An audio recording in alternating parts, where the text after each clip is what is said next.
Shalom. All praises to the Heavenly Father. Hatun Apukhuya.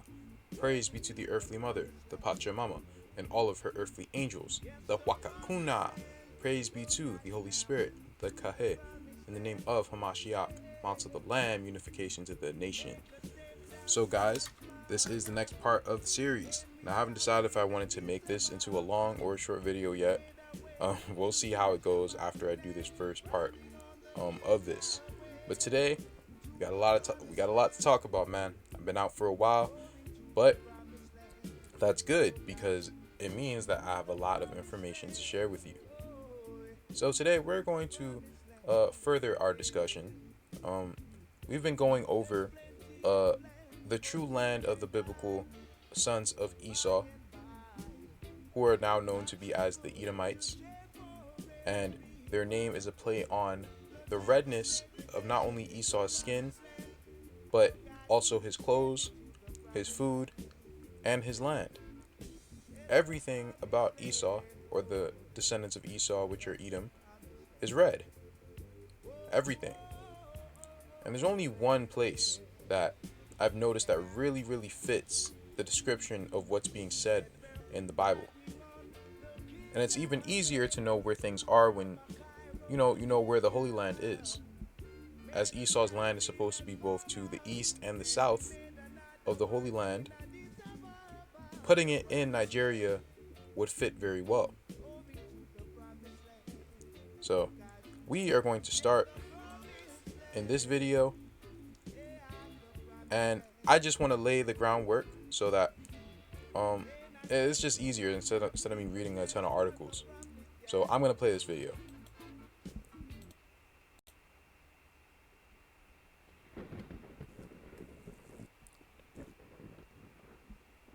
If one were to mention the incredible feats of engineering undertaken by our now lost ancient ancestors, in particular, gigantic walls, some may lean towards the impressive, sheer enormity of the megalithic stones within the wall of Gornaya Shoria, or more commonly, the Great Wall of China is the more popular choice, or the more obscure, lesser-known Great Wall of India.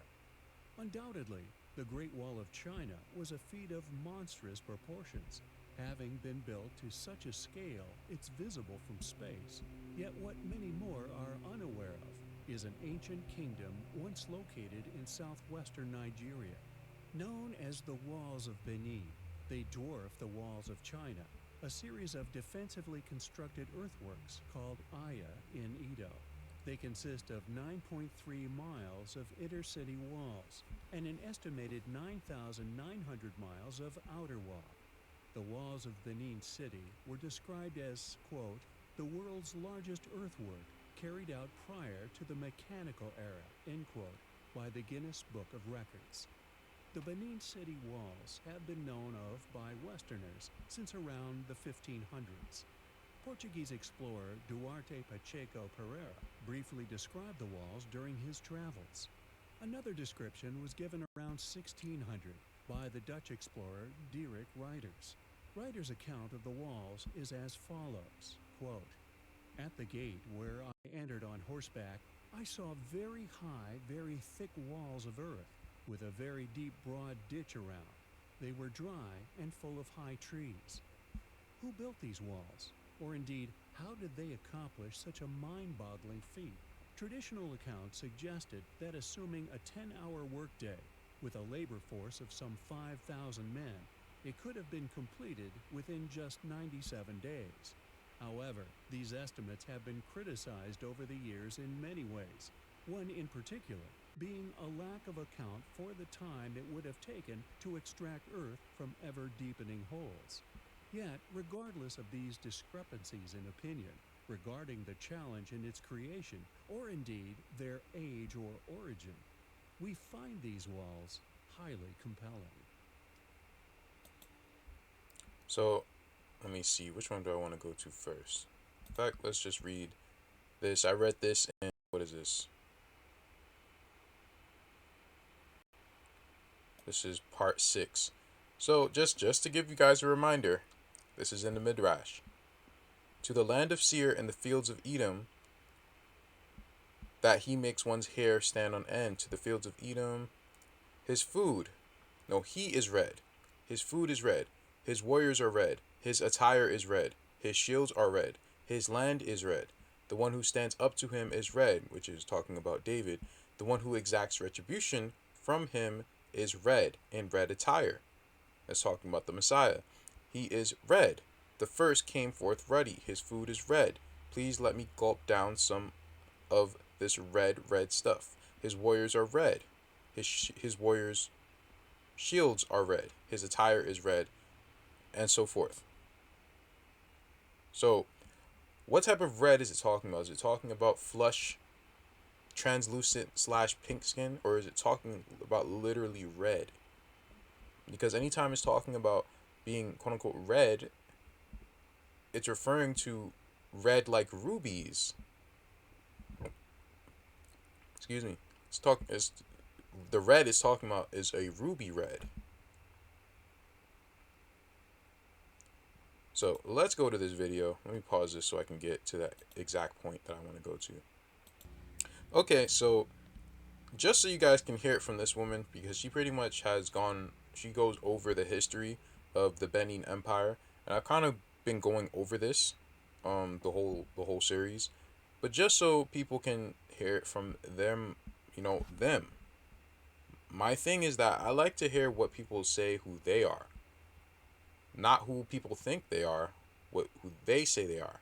There's a lot of people who have different theories about who people are. I've heard like like the true what do you call it? The true Shemites are the Africans and the true Hamites are the Asians, right? Even though a lot of these Asian people have all these cultures from Shem and all of these African people have all these cultures from Ham, this is the stuff that people come up with because they're not really digging into tribal affinities. Who do these people say they are? What do they say their history dates back to? You must listen. So we're going to get it from her, right? This historian of the Benin Kingdom. Let's hear it from her. You don't have to hear it from me anymore. Let's see what she has to say. Kings reigned. According to the historian Egariba, the first started. I just noticed I had the volume turned down. I don't even know if I had the volume turned up. Yeah, I did. Okay. I hope you guys heard that one. With Igodo and ended with Ogiamwe, and the second Oba dynasty, which started from Eweka, the first, ended with the Oba Ovoranwe. Edo kings shared authority with a hereditary order of chiefs, of powerful families and town chiefs of different guilds called the Uzama, until around the 13th century, when Oba Iwado began to chip away at the power of the chiefs. Royal power became even more consolidated under the famous Oba Iware, who reigned from about 1440. He was a great warrior who expanded. That dude looked like Deontay Wilder, bro, in the face. For all you guys who watch boxing a little bit and you've heard of Deontay Wilder, he vehemently claims ancestry from not only Nigeria but from the Edo people. So, as I try to tell people, not all skinfolk are kinfolk, right? Just because these people are going through so-called black issues, grow up as African Americans in the hood, it does not mean that they are your people. It does not mean that. All it means is that they have foolishly mixed in with us and are now suffering the same curses as us while not being of the same nations. That's all it means.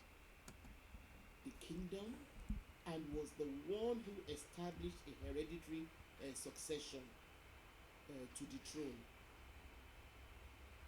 The Benin Empire extended to Dahomey in the west, the Niger Delta in the east, along the West African coast, and to some Yoruba towns. Women wielded power in the empire. Wow. So they ruled Dahomey. They ruled the Niger Delta, the Canaanite area that we've gone over. Dahomey, we haven't gone over it, but Dr. Tracy McCarthy, she's dug into Dahomey a bit.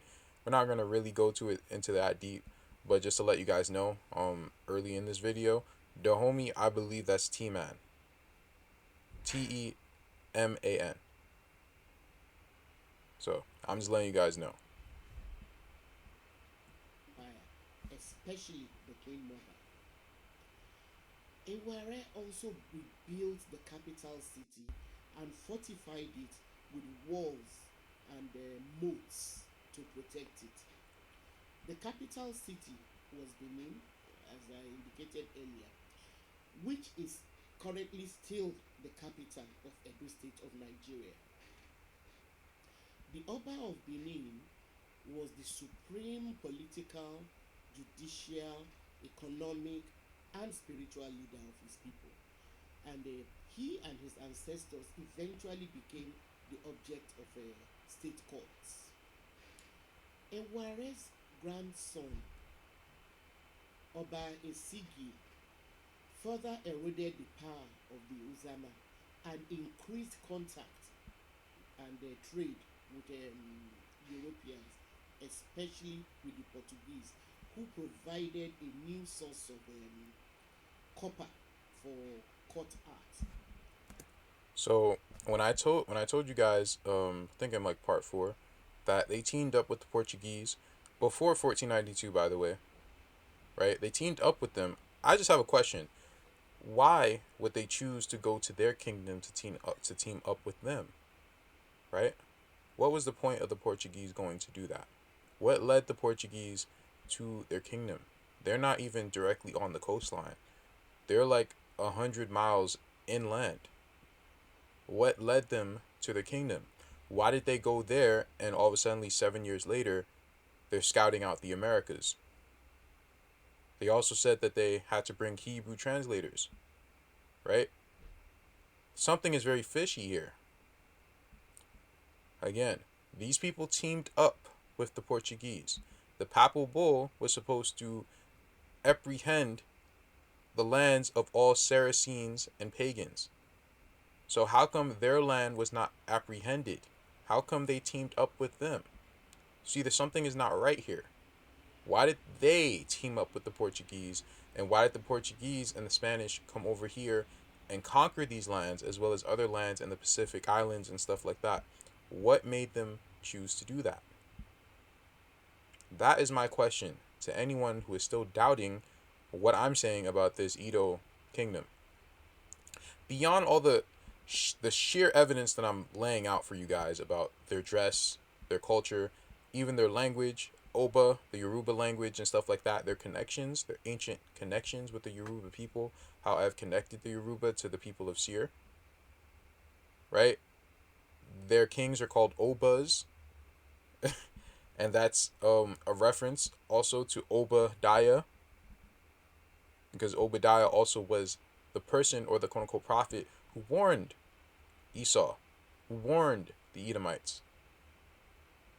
The Most High usually sends people of their own kin and ilk to warn them. So beyond all that evidence, my question is, how come the Portuguese teamed up with the Edo people? How come their language mixed together? Why did their language mix together if these people were not slave masters? And it wasn't just words here and there. No, it was in the sheer structure of their language.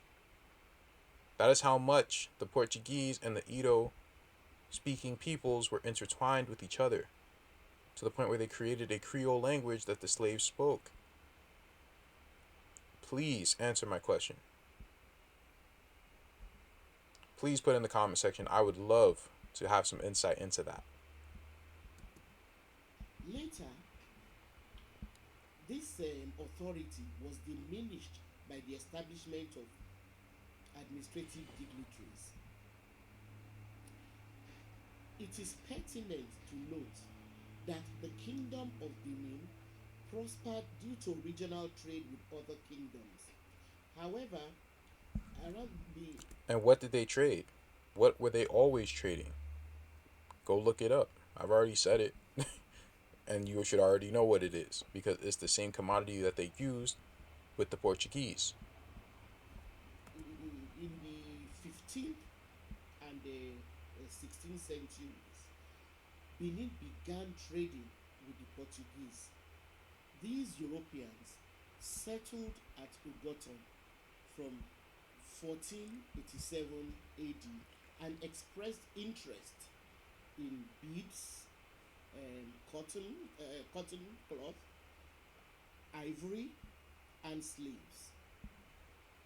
While the king of Benin maintained strict control of this trade um, by through a royal monopoly, as he prohibited the sale or trade of some items. So how is he able to do that? But the Aztecs weren't able to do that. But the Taino Indians weren't able to do that. All these people weren't able to do it. Why? Because the Indians were just so friendly. That's why. The Indians were just stupid, trusting. But these people, they knew what it was. So, they were street smart. Is that why? Is that why the Portuguese decided to team up with them and start colonizing all these different other places, not just in the Americas, but in Africa too? Is that why? Does that make sense to you? Now, under a succession of strong obas, Benin became a highly organized state and had some extremely gifted artists and sculptors who, like those in Ife, worked in brass, ivory, and wood. These artists and craftsmen were organized, very well organized, into guilds. Benin brassmiths and bronze casters have left their mark in the excellent, beautiful naturalistic heads, bas reliefs, and other sculptures which are recognizable all over the world. From the 15th through the 18th century, Benin traded in ivory, gum, palm oil, and pepper with Portuguese and Dutch traders. Traders in the Benin Empire, served as middlemen between European traders and other people in the interior of West Africa too. Hold up, let's get that one more time. And so I don't know why she did not mention the most important commodity that they traded. She already mentioned it, but I don't know why she left it out for the time period between the 1500s and the 1800s. But let's just rewind. The Benin Empire served as middlemen between European traders and other people in the interior of West Africa to get these goods and then sell to the Europeans and then buy goods from the Europeans to sell um, to the interiors. So they worked as middlemen, right? Okay, remember that, guys. Remember that. Pay attention to what she's saying, so you can understand why I'm gonna come to the conclusions that I'm gonna come to later on in this video. These people, the Edo people, for about 300 years plus, they worked as middlemen between the Europeans and the other slave peoples. That's pretty much what they worked as middlemen. Okay. Now, the European contact with the Benin Kingdom was underpinned by their imperial interest, um, which was fueled by a desire to strip the kingdom of its entire valuables. They never meant any good for the empire. This was executed under the pretext of trade and Christianity. Unfortunately, the empire also participated in slave trade. By And she seems to be very uncomfortable about that, but that's the absolute truth. They participated in the slave trade. Like, that's not something that they were just like tippy toeing around. No, they were doing it something heavy. So this is not something that, that even the so-called white historians even like to talk about. For whatever strange reason, they like to dance around this and say, well, it was mainly the Portuguese fault, like, or they tricked them into doing it. They didn't know what they were doing. They knew what they were doing. They knew what they were doing. Let me see if I can find the scripture real quick.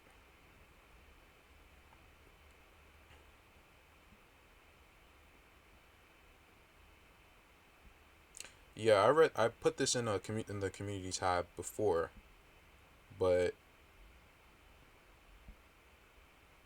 let me see. For behold, in those days and in that time, when I shall bring again the captivity of Judah and Jerusalem, I will also gather all nations and will bring them down into the valley of Jehoshaphat, and will plead with them there for my people and for my heritage Israel, whom they have scattered among the nations, and have parted my land. And they have cast lots for my people, and have given a boy for an harlot, and sold a girl for wine, that they may drink.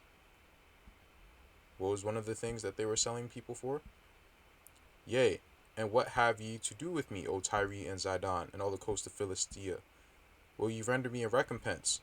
And if ye recompense me swiftly and speedily, will I return your recompense upon your own head, because ye have taken my silver and my gold, and have carried into your temples my goodly and pleasant things.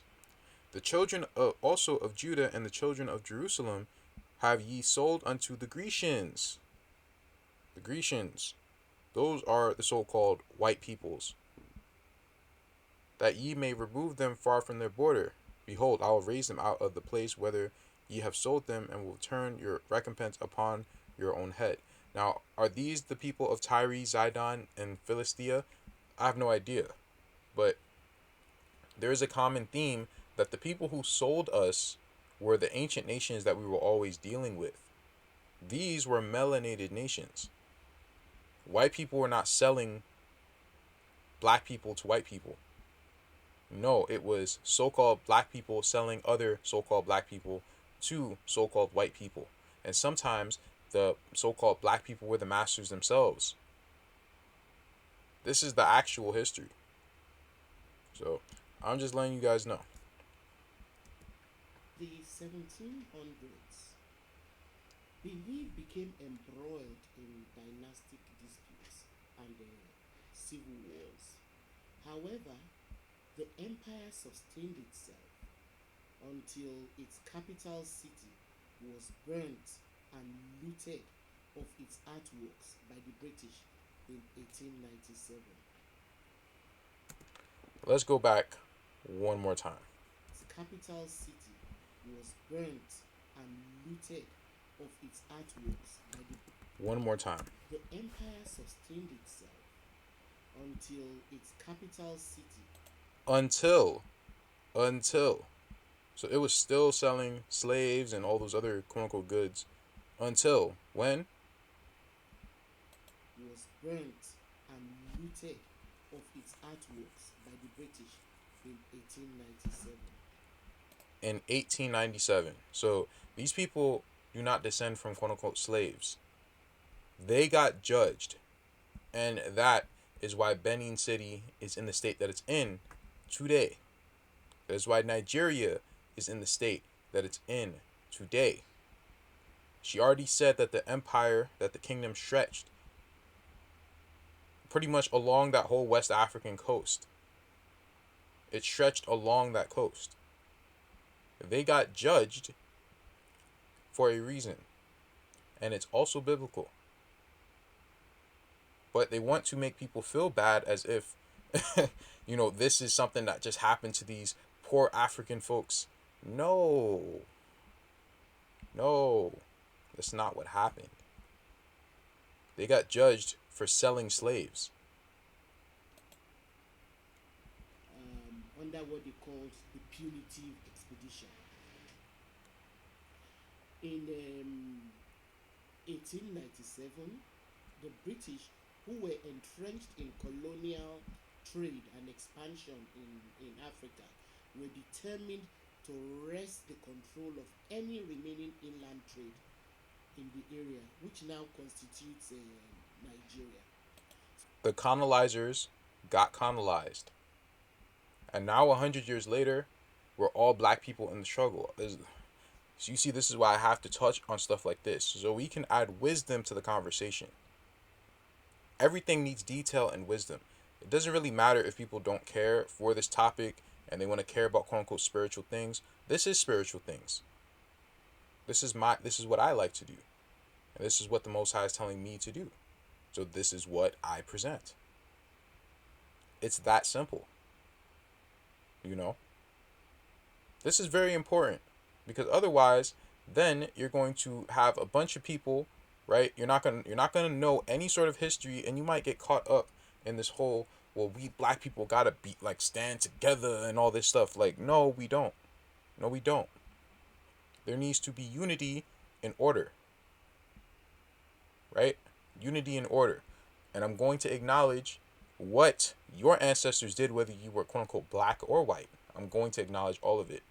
We move in wisdom on this channel. So I'm going to give this a pause, and I'm going to reorganize what I have to show you what I think the city of Benin is in the scriptures. Okay, so before we dig deep on the Benin wall and the Benin city and stuff like that, I want to go over these inscriptions because I forgot to do this in the video that I did last week on who is the Tetragrammaton. Now, in this, I don't know what you call it, in this piece of literature that they found in the so-called Sinai Peninsula, you know, and I've already gone over the fact that yes, the there are a Shemitic group of people there, particularly the people of Ishmael and the people of Edom. They do reside in the Sinai Peninsula. Those are not all the people who reside in the Sinai Peninsula, but they definitely do reside there, as we saw in the book of Jasher. So it says, Amar Yah said to my Lord, may you be blessed by Yahweh in his Ashura. Yahweh bless you and keep you and be with you. And Ashura, I believe that means wife or rib or something like that. And this is pretty much saying that the Tetragrammaton being has a so-called wife. Interesting, right? A lot of people don't know that, but I've actually gone over that already. The Holy Spirit is the rib of the Messiah. This is why in Peruvian lore, Inti, or the sun, is both the husband and the son, the S-O-N, of Pachamama, or Mother Earth. Mother Earth is the physical embodiment of the Holy Spirit, and the Kahe is the spiritual embodiment of the Holy Spirit. The same way the Messiah is the physical embodiment of the Father, and the Father is the spiritual embodiment of the Father. So that's how it goes. But anyway, there's a difference. There's also two other so-called, Yahwehs. There's one of Samaria and there's one of Timan. We've gone over that the Tetragrammaton is a dragon being. It's a dragon. Now let me ask you guys a question. Does Esau not also worship the God of Abraham and Isaac? Is that not the case? It is the case. When we went over in part 2, that dude who also claims to be from the Idoma also said the same thing, and even a few parts ago, where the other dude who passed said the same thing, that they do things that resemble the Old Testament. So yes, they do have some sort of similar worship to this dragon deity. So there's one of Samaria, that's probably Quetzalcoatl, right? And there's one of Timan, and we didn't get to go over that one, but here it is now. It is called Da, and it is a fawn spirit. Now the fawn people, they were incredibly heavy in the colonization of, the people of Africa. And we haven't gone over this, we probably won't go over this because it's too much of a topic, but Dr. Tracy McCarthy has touched on it a little bit, And it's that a lot of these people from the Dahomey and the Fon people, they actually colonized the Americas. Now she didn't outright say that, but I'm pretty much making that conclusion from the research that she has presented so far. And I also have some books here that I have to make PDFs of. But Da is supposed to be the great universal snake, the same way how Quetzalcoatl is, how Kukulkan is, right? There's also that quote unquote snake worship in China. Now it could be that because both us and Esau, we both have Canaanite maternal lineages. So did we get it from the Canaanites, or is this something that we've already had? It's hard to say. Hard to say. But I just wanted to bring that up because this is important. The Da part. The Da. We'll get to it again. Let me see what I wanted to read here. So she spoke about how the British, in fact, no, we're going to come back to this. So this is the Great Wall of Benin. Now this is supposed to be what it looks like. They showed another artwork, right, of it, but there was an outer wall and an inner wall for the real prestigious people. Now when the British got there, not the British, the Portuguese, when they got there, they said that it was one of the 3 most beautiful cities that they have ever seen. And it truly continued that way up until when it finally got burned down to the ground. And they became very poor, and they have not recovered since then. But we're going to get into it. Is it because they're Israelites, or is there another prophecy? Because again, guys, there's more than one prophecy that was supposed to judge the nations. There's another one against Moab. There's one against the Babylonians. There's not just Israel. There's one against Canaan. So there are different quote-unquote black nations or melanated nations that are going through captivity right now.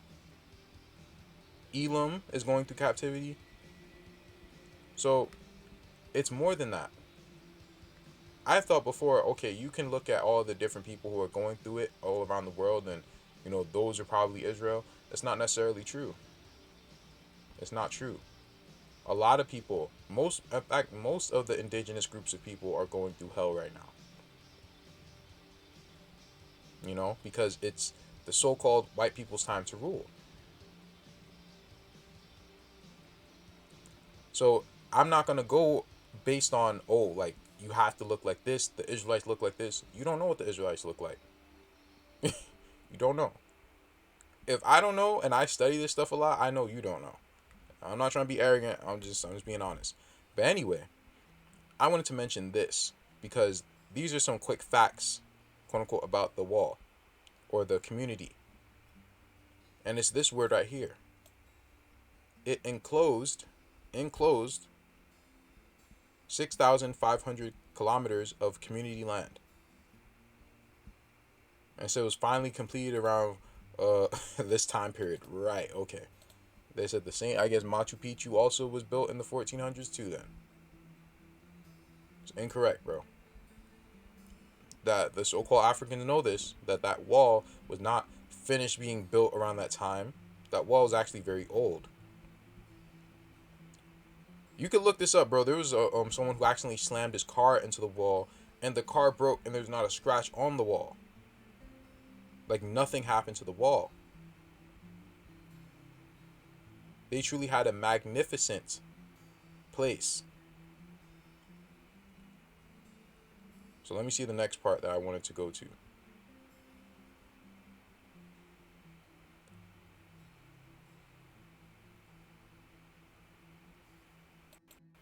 So we're going to read this, guys.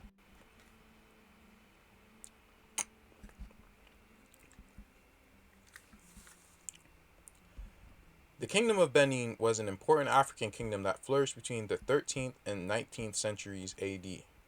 Benin was located in the southwestern part of modern-day Nigeria, with Benin City as its capital.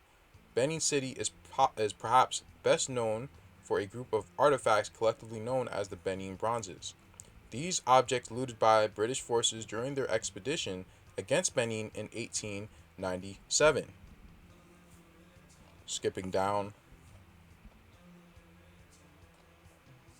Let me see. So we're going to start here. Although the walls of Benin are certainly monumental achievements, much more can be said about the urban nature of Benin City as well. Hold up. Okay. Around 1485, shortly after the end of Iware's reign, the Kingdom of Benin had its first contact with Europe. It was the Portuguese, who were sailing along, sorry, who were sailing along the coast of Africa, who first encountered the Kingdom of Benin. Consequently, trade between the Portuguese, consequently, right, okay. Consequently, they keep saying this. How come, again, I have to keep asking this question, guys, how come they didn't want to trade? They didn't feel like trading with anyone else. They felt colonizing everyone else except for the Kingdom of Benin. It's not making sense. Doesn't make sense. In exchange for tropical goods and slaves later on, the Portuguese provided their African counterparts with European products and guns. It is also from these Portuguese explorers and merchants that descriptions of Benin City were brought back to Europe.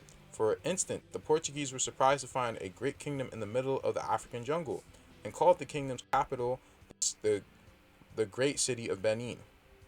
Now, who were sending these Portuguese soldiers? Were these Portuguese soldiers not commissioned? Yes, they were. Columbus was commissioned by his Hispanic rulers, Ferdinand and Isabella, right? So I'm only guessing that the same people who pretty much sent Columbus were the same people who were sending these people out. The Catholic Church. The Catholic Church knew where they were sending these people to. This is why they were able to find them. How were they able to find this African kingdom that's like 100 miles inland? Inland. It doesn't make sense because it's not supposed to make sense. Additionally, the Portuguese considered Benin City as one of the best planned and most beautiful cities in the world. To put this into perspective, at that time, the Portuguese and other Europeans, by extension, regarded few settlements in Africa as cities. A more detailed description of the city is provided by a Portuguese ship captain by the name of uh, Lourenço Pinto in 1691, and is as follows. Great Benin, where the king resides, is larger than Lisbon. All the streets run straight, and as far as the eye can see. The houses are large, especially that of the king, which is richly decorated and has fine columns. The city is wealthy and industrious. It is so well governed that thief is unknown, and the people live in such security that they have no doors to their houses. Well, that's good and dandy. So during this time, we were getting colonized in the Americas, and these people were living large. Okay, well, that's good to know. That's good to know. Another 17th century account, this time by a Dutch visitor named Olfert Dapper, describes the houses at Benin City like this. Houses are built alongside the streets in good order, the one close to the other, adorned with gables and steps. They are usually broad with long galleries inside, especially so in the case of the houses of the nobility, and divided into many rooms which are separated by walls made of red clay, very well erected. So I don't need to read all this. Let me skip down. Pretty much it was a nice city, right? Very nice city. Beautiful city. Now let's check this out. The slave trade made Benin very rich. Oh, well, isn't that lovely? The kingdom of Benin continued to flourish in the centuries after its first contact with the Europeans. In particular, the slave trade with Europe during the 16th and 17th centuries brought immense wealth to the kingdom. Immense wealth to the kingdom. During the 19th century, however, the kingdom of Benin began to decline. The kingdom's fortunes were revived in the following century. In addition to slaves, palm oil and textiles became the kingdom's main trade products. During the 1880s and 1890s, the British were trying to turn the Kingdom of Benin into a protectorate. I don't know. They were, however, unsuccessful as the kingdom managed to resist these attempts, thereby maintaining its independence. In January 1897, a British force was ambushed whilst on the road to Benin City, resulting in the deaths of 8 Britons. Consequently, the British sent a punitive expedition in the following month. The expedition was led by Sir Harry Rawson and involved 1,200 British soldiers, several hundred locally recruited African troops, and thousands of African porters from the British military base at Sierra Leone. A three-pronged attack was launched by Rawson on Benin City. On each front, the people of the city offered fierce resistance, but the British persisted, and Benin City fell on February 18th, 1897. Having captured Benin City, the British began looting and set fire to the city. That's the second account. That's particularly how they destroyed the city. Remember that woman said that, and it's saying that here. And then they took all these bronze, these Benin bronzes, right? Remember these Benin bronzes, bro, because we are showing this stuff in a movie that they like to push on the so-called African Americans. Now let's expose some things. So, Benin City is a fortress. This was a very large city. The walls were bigger than the walls of China, pretty much, like as far as like how big the city was. It was even bigger than it was 4 times bigger than the Great Walls of China. Because that's almost like putting the walls of China, timesing it by 4 and making it into a square and then calling it a city. That's pretty much what this was. That's what this was. So it was pretty much a fortress. That's what it was. It said that they were heavily armed, but the British, they were able to conquer it, and then they burned it with fire. So it's a fortress. We got that word that it's enclosed, right? That's what it was. Now, what I read earlier? How everything about Edom was red.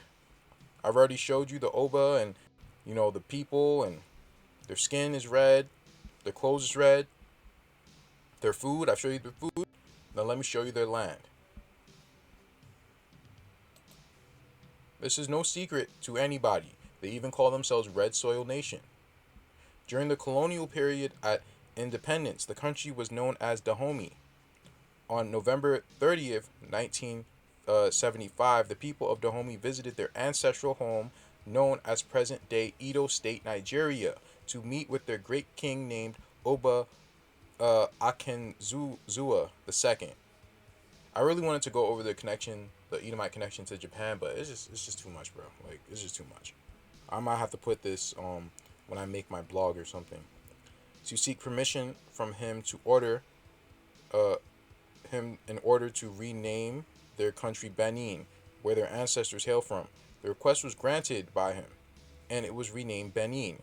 Dahomey changed its name to the Republic of Benin in memory of pre-19th century greatness of ancient Benin of Nigeria, referring to the historic kingdom of Benin. According to history, the name Dahomey was a warrior from Essene tribe of Benin Empire. Edo to the world. Strength emojis and a black fist. Well, good for you. So as you know, the Dahomey people, they also are related to the Benin people. That's why it doesn't make sense that they supposedly conquered themselves. Right? That's what they say about this kingdom of Ouida, or the kingdom of quote unquote Judah on the west coast of Africa, that we're going to get to. So, Red Soil Nation, quote unquote, right?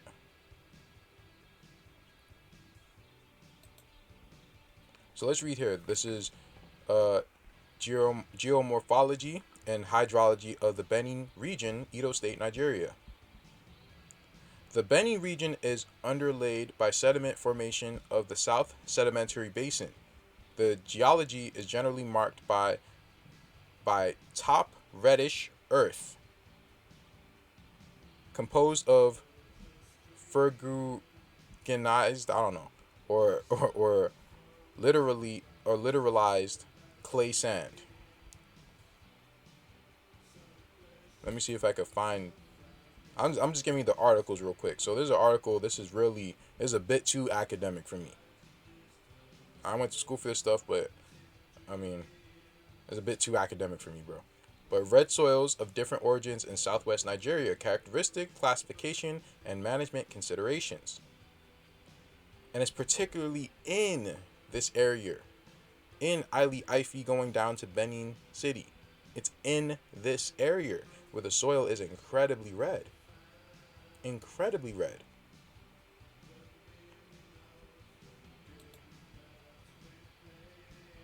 Benin City, the mighty medieval capital, now lost without a trace. Wow, without a trace?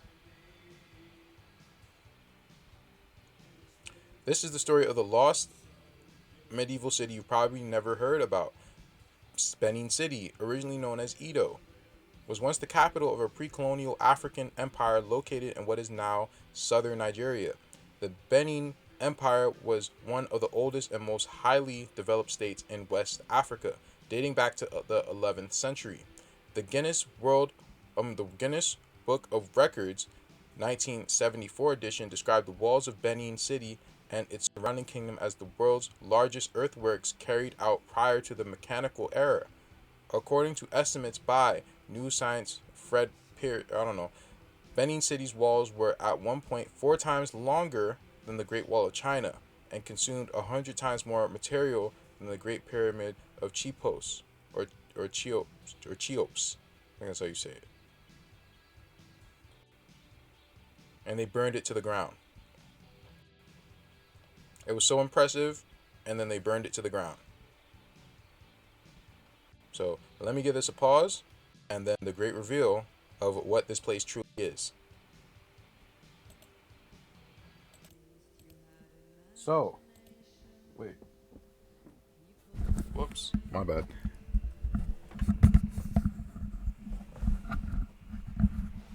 So, what is Bozrah?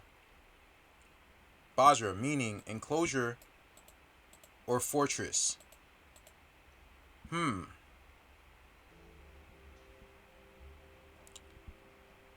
don't know why it's not saying it, but it's actually, this is the capital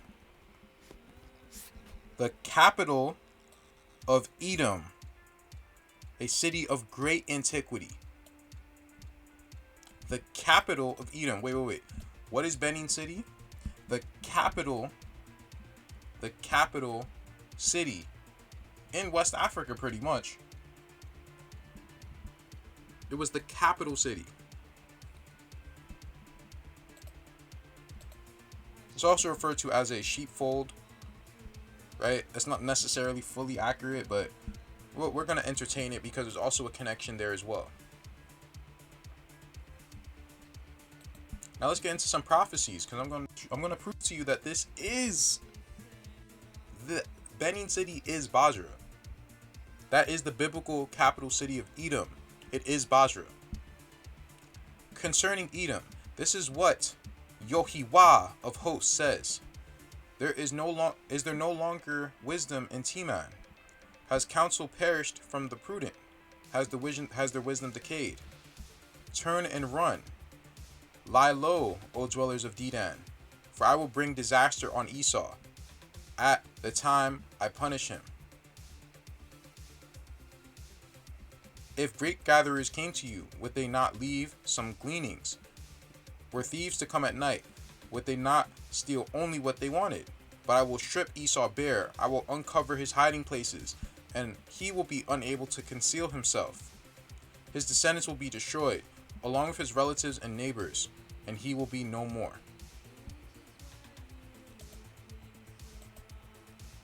I hope this is not too loud.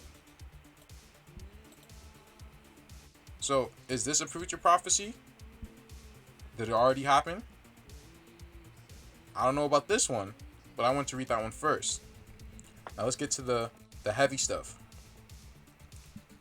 Now this, man, the scriptures, a lot of this stuff is written like poetically.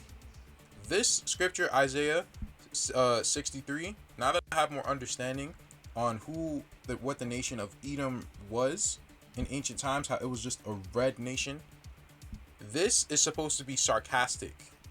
This right here is sarcastic. I'm going to read it. Who is this coming from Edom, from Bozrah with crimson stained garments? Who is this robed in splendor, marching in the greatness of his strength? It is I proclaiming vindication. I know this is not the KJV, but deal with it. Mighty to save. Why are your clothes red, and your garments like one who treads the winepress? I have trodden the winepress alone, and no one from the nations was with me. I trampled them in mine anger. I trod them down in my fury. Their blood splattered my garments, and all my clothes were stained. For the day of vengeance was in my heart, and the year of recompense had come. I looked, but there was no one to help. I was appalled that no one assisted. So my arm brought me salvation, and mine own wrath upheld me. I trampled the nations in my anger. My wrath I made them drunk, and poured out their blood on the ground. So this has not, I don't think this has happened yet, right? There's another scripture, I don't think this has happened yet. I'm going to read to you the one that did happen though. But what I was saying earlier about how this is actually poetic and ironic and sarcastic. The people of Esau, what are their clothes? They're red, right? They're red. Whoops. I wasn't supposed to go to that yet. Let's go to that.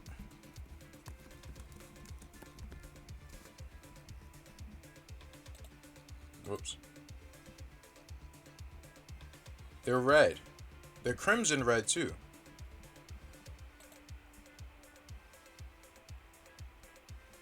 So what is this trying to say? Where is the sarcasm here?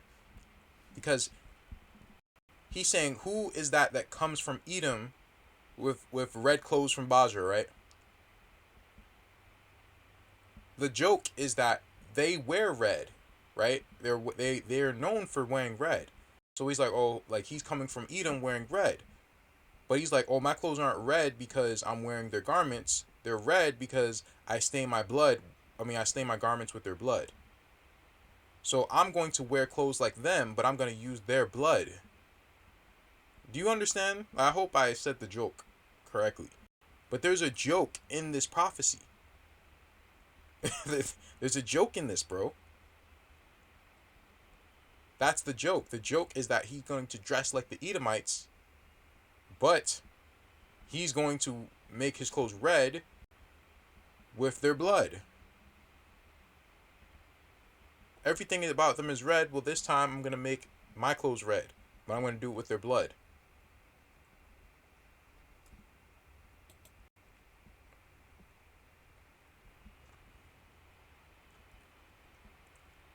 Now, we are in Amos chapter 1, and we are in verse 11.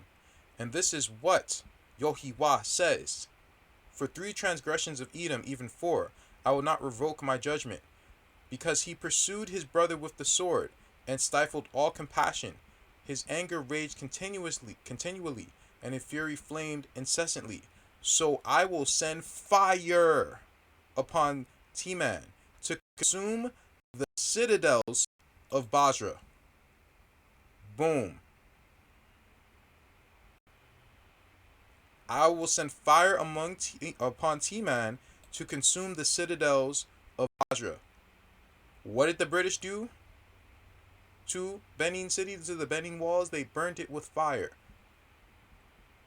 It was one of the most beautiful places. Now it's poor. Why?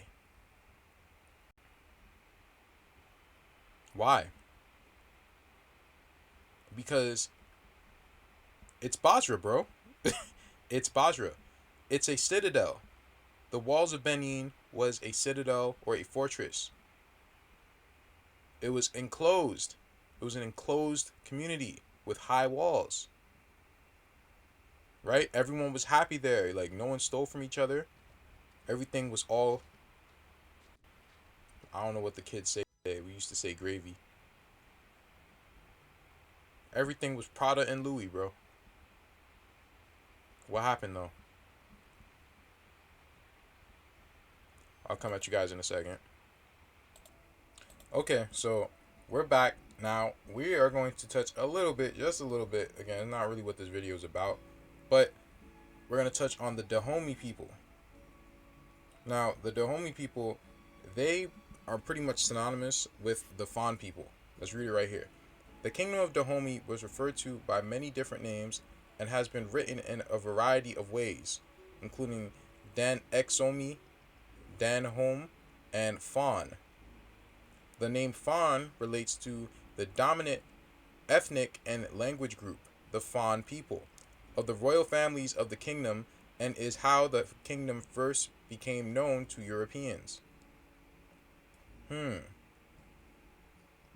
let's go to the Fon. Wait, actually, let's go to their coat of arms. So as you can see here, I don't know what some of this stuff means, but as you can see here, they really hold the snake in high regard. And even their name, Duh Homie. Duh Homie. Duh. What is that? That is a Fon deity, a Fon spirit, the great universal snake, the Yahweh of T-Man. Dahomey is T-Man. And Edo, or Benin City, is Bozrah. Let's continue. Let me see. The Fon people. The history of the Fon people is linked to the Dahomey kingdom, a well-organized kingdom by the 17th century, but one that shared more ancient roots with the Aja people. Again, that's a whole nother rabbit hole. The Fon people traditionally were a culture of an oral history and had a well-developed polytheistic religious system.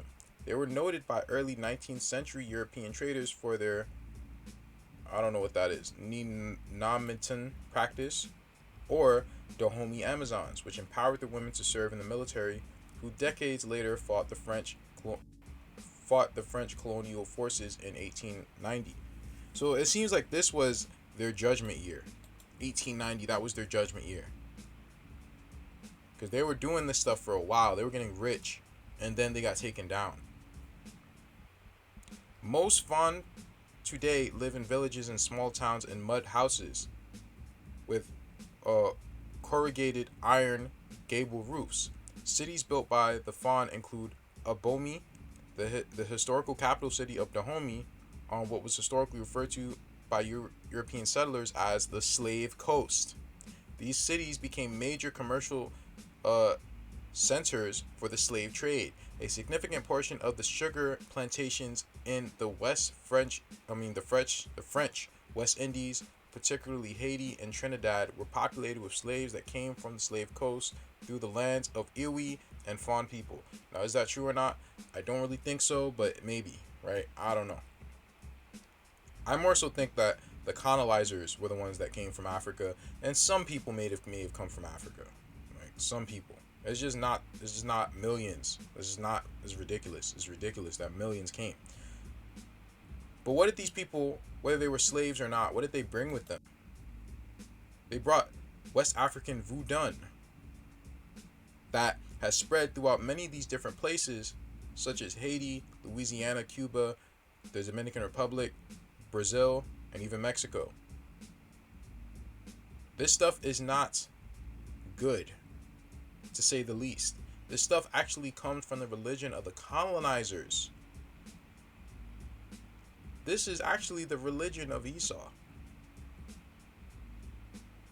This is his religion that he brought over here. Let me see if I have that other part, man. Do I still have it? Yeah, I do. Because remember, these people, man, the Benin Kingdom, they had dealings with both the Portuguese and the Dutch. And this thing that I read here in like part 6 or something, it clearly tells you that all these different, this same kingdom of Edom kept renaming itself. Edom or Supomi. And now I'm going to figure out, because I didn't even read this far into the article, now I know what Supomi is referring to. is referring to uh sheepen. And sheepen is a Dutch word. Sheepen, it comes from Chopin, which means a black spade. It means a spade, and a spade is really black. And that's what they were calling these black Dutch colonizers. They were calling them Chopins or Chopuns. Again, it goes back to Chopin, which means being pretty much as black as a spade. So these were many of these colonizers who were doing this. They brought their religion over here. That voodoo stuff is not our stuff. It's just not.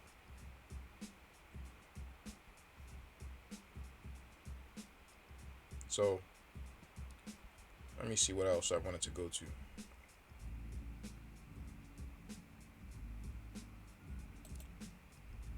Another connection that I saw, or really that Dr. Tracy McCarthy pointed out, was the Dahomey.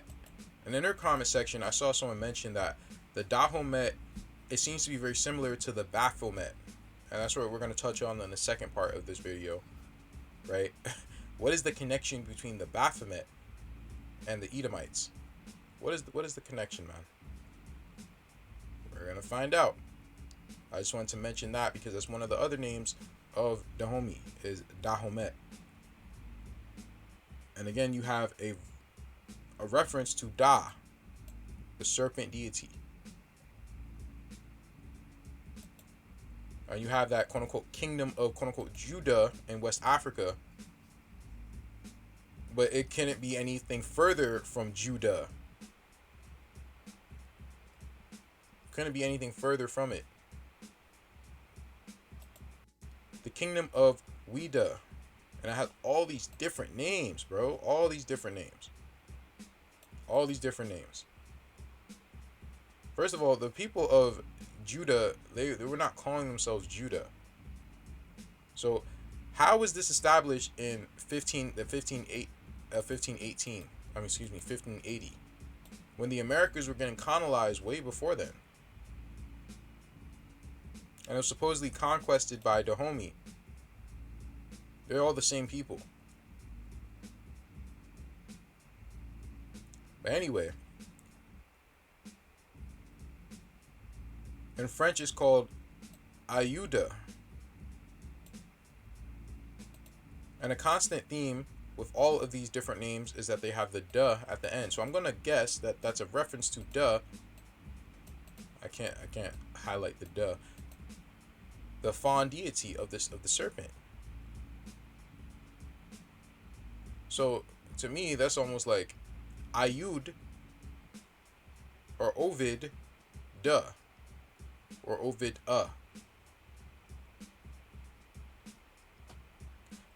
Now, we have to talk about certain letters that are interchangeable. One of those letters that are interchangeable is the D and the B. Whether it's B, D, or P. D, B, and P can all be interchangeable. Another letter that's interchangeable is U and V. In fact, let me get that. I think I was able to pull that up. Yes. Latin letter V, from which U is directly descended W. Latin letter W, which, like U, is descended from V. So a lot of these different letters are very interchangeable. So if you have Ayuda or Oida, I think that's how you say it. You can have Ovida. Now, what does the word Ovid means? I have to call this because Dr. Tracy McCarthy, she put that video on private, so I can't go back to it. But Ovid is derived from the Latin name Ovidus, itself derived from the Latin word ovis, which means sheep. Now we have another connection. We have another one.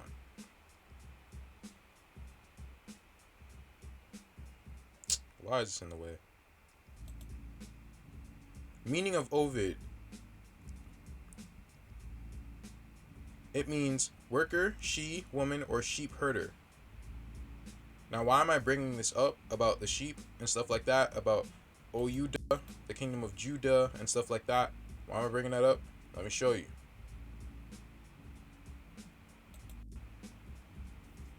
Because Bozrah was supposed to mean a sheepfold.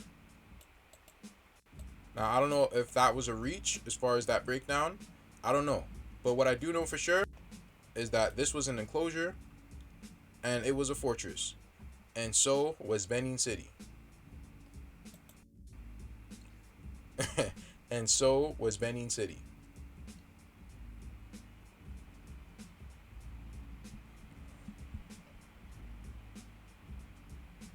So let me see. Is there anything else? No, that's about it. I'm going to see if I want to do another part to this video or just do another part. Let me see. 1 hour. Let me think about this. Okay, guys, so I decided to just end it there. We'll pick up next time. And next time, we're going to touch on Nergal, on Dahomey, a little bit, not necessarily on the civilization. It's not that important right now. I'm mostly talking about the gods. The patron god of Esau. Who is it? What is the connection with the Baphomet and the Dahomey, with Ogun and Azazel and the rooster? We're gonna get it next time. So that's all I have, guys, and I'll get at you guys next time. May peace be with you.